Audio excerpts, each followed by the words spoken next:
നമുക്കാർക്കും അധികം അറിയാൻ പാടില്ലാത്ത ഒരു ക്ഷേത്രത്തിനെക്കുറിച്ചാണ് ഞാനിന്ന് പറയുന്നത്. ശ്രീകൃഷ്ണ ഗരുഡ മഹാവിഷ്ണു ക്ഷേത്രം. ചോറ്റാനിക്കര അമ്പലത്തിൽ നിന്ന് 4 കിലോമീറ്റർ ദൂരെ ചെമ്മനാടാണ് ഈ ക്ഷേത്രം സ്ഥിതി ചെയ്യുന്നത്.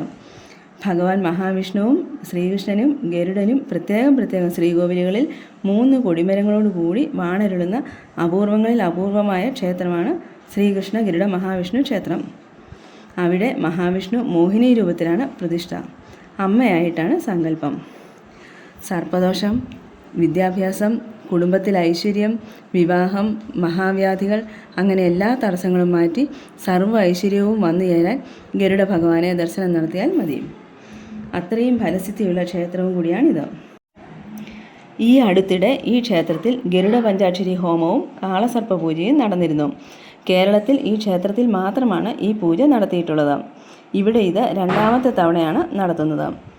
ഈ മഹായജ്ഞത്തിൽ പങ്കുചേർന്നാൽ ഫലസിദ്ധിയും ഐശ്വര്യവും വന്നു ചേരും എന്നാണ് പറയപ്പെടുന്നത്.